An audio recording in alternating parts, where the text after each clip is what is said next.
ভাবলাম একটু শেয়ার করি। অনেক দিন বাদে নিজের জন্য কিছু বানালাম, মানে অনেক দিন পছন্দের এই যে এই জায়গাটা।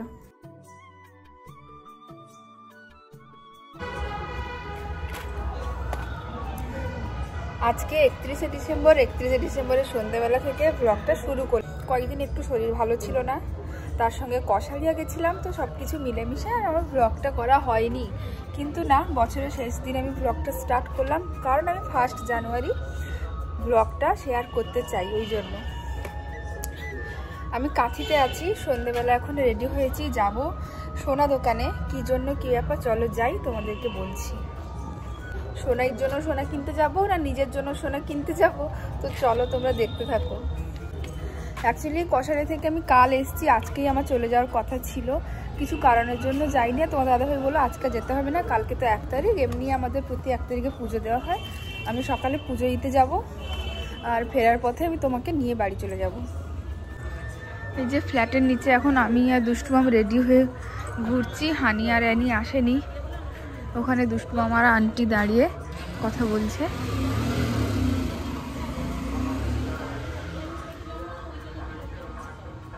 জয় বজরংবলী, জয় বজরংবলী।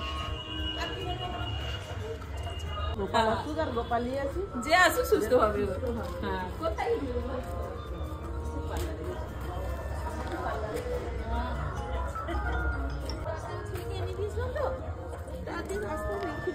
কখন বেরিয়ে না পেরেক দিয়ে স্কুটারের সামনে করে ঘুরিয়ে দিয়ে নষ্ট করে এই যে তোমাদের মতো আন্টিও কতবার জিজ্ঞেস হয়ে গেল ব্লগ আসেনি কেন।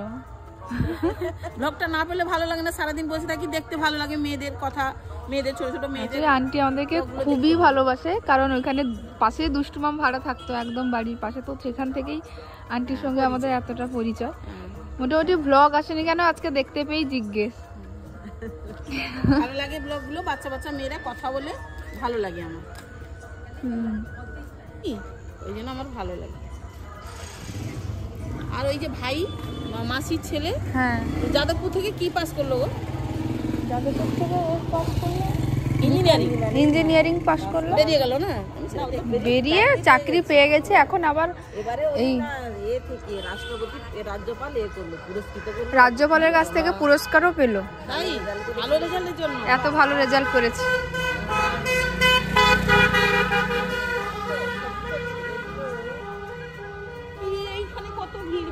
তো হ্যাঁ, এক্ষুনি কথা বলতে বলতে মনে পড়লো, মাঝে একটা আমাদের বাড়িতে ভালো একটা আমাদের কাছে গুড নিউজ বলতে পারো। আমার ভাই এত ভালো রেজাল্ট করেছে, রাজ্যপালের কাছ থেকে পুরস্কার পেয়েছে, যেটা আমাদের কাছে খুবই গর্বের, খুবই আনন্দের।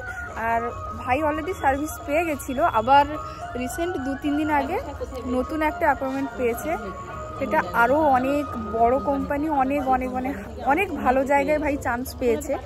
আমাদের কাছে কি বলতো, খুব আনন্দ হচ্ছে, আনন্দের সঙ্গে খুব দুঃখ হচ্ছে, কারণ ভাইকে চলে যেতে হবে পুনে।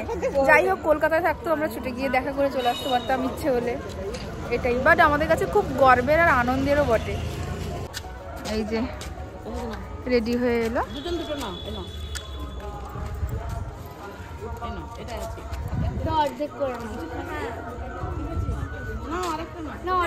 ওইটা অর্ধেক করে নেবে ওরা। কোথায় তোমরা সবাই বেরাবে নি?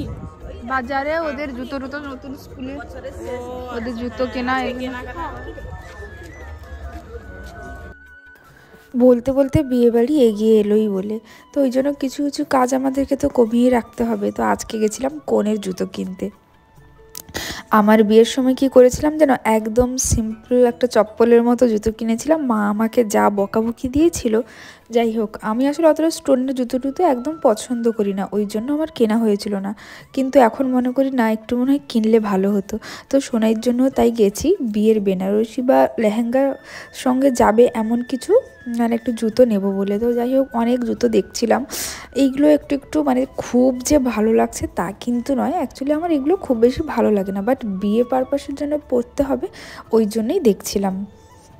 রেড কালারটা বেনারসির সঙ্গে যাবে ভালো, তো ওই জন্য ভাবছিলাম। তো সেসব দিয়ে দেখি আরও কয়েকটা। আর সোনাই তো কোনো মতেই এরকম জুতো নেবে না, মাকেও বলছে আমাকেও বলছে দিদি আমি এগুলো নেবো না, এমনি প্লেন জুতো দেখো। তো আমরা বলছি দাঁড়া, বিয়েতেও একটু এরকম না পরলে ভালো লাগে না। তো ওকে ওরকম করে অনেক বোঝানোর পরে ও রাজি হয়েছে, কারণ আমি তো নিজের বিয়েতে ওরকম নেইনি, এখন মনে হয় যে হ্যাঁ একটু চকমকে হয়তো নিলে ভালো হতো।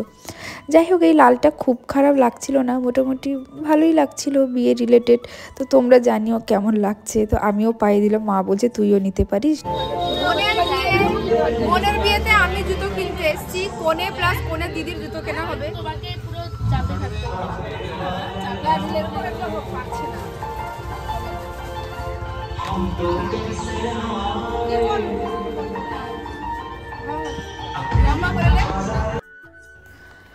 আরও অনেকগুলো দেখলাম, তারপরে এটাও বেশ ভালো লাগছিল। তো এই গোল্ডেন নেওয়া হবে না রেড নেওয়া হবে ওটাই ভাবছিলাম। আবার সোনাই খুব একটা বেশি হিল ক্যারি করতে পারে না, ওর ভালো লাগে না বেশি হিল পরতে, সেম টু সেম আমিও খুব বেশি হিল পরি না। তো এটাও কিন্তু খুব ভালো লাগছিলো, একটু স্টাইলিশ মনে হচ্ছিল। ওর পায়েও পরিয়ে দেখলাম, ওর পায়েও বেশ ভালো লাগছে। টিল দ্য এন্ড মা যেটা বলবে ওটাই নিতে হবে, মা বলছে রেড, তো আমাদের কথা শেষ অবধি খাটলো না, ওই রেডটাই আমরা নিলাম। যাই হোক, এক ধাপ আবার এগোলাম, এখনও ছেলে জুতো ওগুলো বাকি আছে। তো ওখান থেকে আমরা জুতো নেওয়ার পরে নতুন স্কুল অ্যানির জন্য স্কেটস ব্যাগ এইগুলো তো নিতে হবে, ওগুলো নেওয়া হলো। তারপরে গেছিলাম জামি নিতে। এই যে এইগুলো পায়ের বেশ ভালো লাগে, নেবো করে নেওয়া হয়নি। তো সবারই আছে, সোনাই টোনাই সবার আছে, তো আমি নেবো বলে গেছি, শেষ অবধি নেইনি। মানে আমি যেরকম খুঁজছিলাম ওরকম পাইনি। যাই হোক, অনেক এগুলো আছে, ভালো লাগছিলো। জামিনিতে গিয়ে দেখলাম, এরপরে সোজা যাব রূপমে। ওখানে কিছু আমাদের গোল্ড কিছু অর্ডার দেওয়া আছে, ওখান থেকে আমার বিয়ের শাখাটা বানানো হয়েছিল, একটা পাদ আমার পড়ে গেছিলো, তো ওটাই খুঁজে পেয়েছি, বাট কিছুটা ভাঙা অবস্থায় পেয়েছি। তো ওটা সারাতে দেওয়া ছিল, সারানো হয়ে গেছে।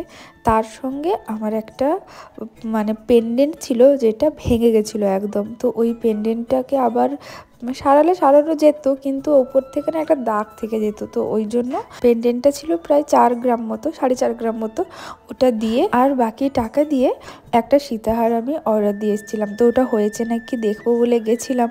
তো যাই হোক, ওটা হয়েও গেছে। এটার ওয়েট আছে কিন্তু 7.5 গ্রামের ওপরে, মানে 8 গ্রামের কাছাকাছি। তো যাই হোক, এটা আমার খুবই পছন্দ হয়েছে, রূপমে খুব সুন্দর করে বানিয়েও দিয়েছে। অনেক দিন থেকে ইচ্ছে ছিল এই সীতাহারগুলো, মানে এই পুঁথির উপর সীতাহারগুলো নেওয়ার জন্য। যাই হোক, ওই পেন্ডেন্টটা দেওয়ার পরে আর কিছুটা দিয়ে আমি এটা নিলাম। বাড়িতে গিয়ে আবার ভালো করে তোমাদের সঙ্গে শেয়ার করব। আর কি বলো তো, এই আমার এই সীতাহারের পেন্ডেন্টের নিচে যে ওই সাদা পুঁথিগুলো দেওয়া আছে না, ওইটাই মেন আমার খুব ভালো লেগেছিলো প্রথম থেকে। তো ওরকমই ডিজাইন দেখে আমি এখানে অর্ডার দিয়ে গেছিলাম। এখানে কিন্তু আগে থেকে ছিল, বাট ওটা ছোট ছিল, তো আমি এটা আরেকটু বড় করে বানিয়েছি। তারপরে এখানে কিছু গলার চোকার দেখছিলাম, যদি মানে কোনো কিছু ভালো লাগে। সোনের জন্য তো আমাকে কিছু বানাতে হবে, তো ওই জন্য দেখা। চোকারগুলো বেশ ভালো ছিল। তারপরে এই যে গলার চোকারটা দেখতে পাচ্ছ, এটা কিন্তু ভীষণ ইউনিক ছিল, মানে বেশ ভালো লাগছিল। ওটা 10 গ্রাম বলছিল। যাই হোক, মা বললো যে না ওটা নিস না, ওটার থেকে অন্য কিছু নে। তো যাই হোক, অনেক অনেক অনেক এখানে আছে। তার মাঝখানে সোনাই একটা গলায় পরেছে, দেখবে ওর গলায় কিন্তু খুব সুন্দর লাগছিল। তো যাই হোক, এখনও কোনো ডিসিশান নিইনি, এখন শুধু দেখা দেখির পালা, কারণ কোনো কিছু নেওয়ার আগে তোমাদের দাদাভাইকে নিয়ে তো আমাকে আসতে হবে। দেখো, এটা সোনাই পরতে ওকে কত সুন্দর লাগছে।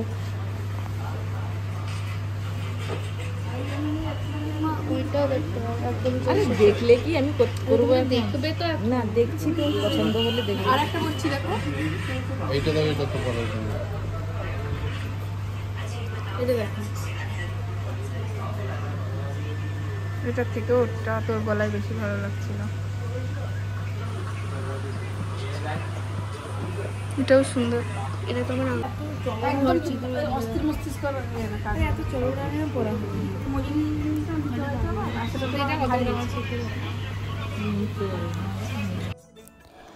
ওই যে ওই প্রথম থেকে এই চোকারটা এত ভালো লেগেছে, তখন থেকে এটার দিকেই আমার চোখ যাচ্ছিল। মানে কি বলতো, ডিজাইনটা খুব ইউনিক লাগছিল। কিন্তু নিজের জন্য এখন তেমন কিছু আর নিতে পারবো না, কারণ বোনের তো গিফটটা বাকি আছে, ওটা নিতে হবে। তার সঙ্গে আমি ওই সাদা পুঁথিরটা নিলাম, কিছুটা দেওয়া হলে কি হবে, বাকিটা তো আমাকে দিয়ে নিতে হয়েছে। তো ওই জন্য আলাদা করে নিজের জন্য এখন আর কিছুই নেব না।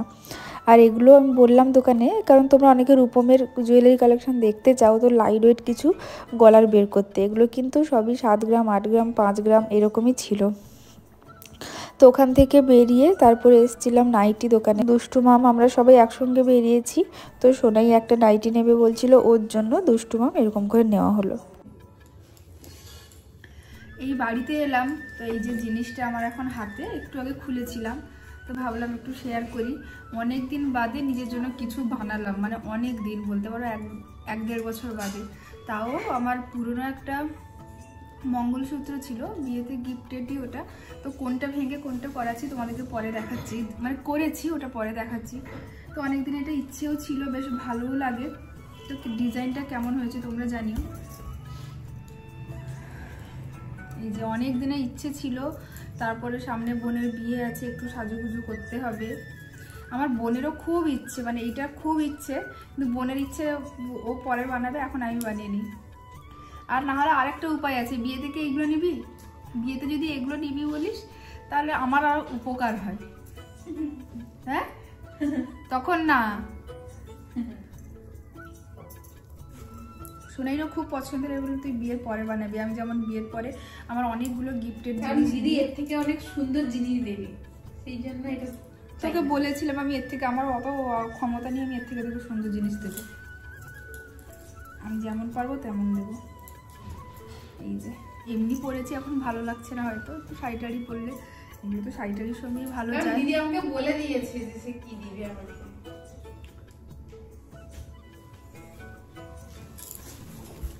এই দেখো কেমন লাগছে, হুম কেমন লাগছে। এই যে এটার ওয়েট আছে কত রে, ওয়েটটা কেটে দিয়েছে। এটার ওয়েট আছে প্রায় 8 গ্রামের কাছাকাছি, 7 গ্রাম 750 এরকম কিছু একটা ছিল, মানে প্রায় 8 গ্রামের কাছাকাছি এটা। তো যাই হোক, এটার এই পেন্ডেন্টের এই জিনিসটা আমার খুব ভালো লাগে, তো আমি এরকম দেখেই এটা অর্ডার দিয়েছিলাম। কেমন হয়েছে তোমরা জানিও, ডিজাইনটা কেমন লেগেছে ওটাও জানিও। আর আরেকটা ইচ্ছে আছে আমার, যেহেতু গলায় তো চোকার আছে, এটার পুঁথি সাদা পুঁথি চোকার আছে, তো ইচ্ছে আছে আমি এটারই সেটা একটা কানে বানাবো, তবে এখন না, দেরি আছে। তবে ওটাও লাইট ওয়েটের উপরে, আমি ওই ঝুলা টোলা না, একদম একটু এইরকম টাইপের কিছু আমি কানে বানাবো, ইচ্ছে আছে। দেখা যাক, যদি বানাই তোমাদের সঙ্গে শেয়ার করবো। পছন্দের এই যে এই জায়গাটা, দাঁড়াও দেখতে দাও ঠিক করে, নিচের এটা ঠিক না। আমি এরকম দেখেছিলাম ইউটিউবে, আর ওই রকম দেখার পরে তারপর নিজে এটা দিয়েছি।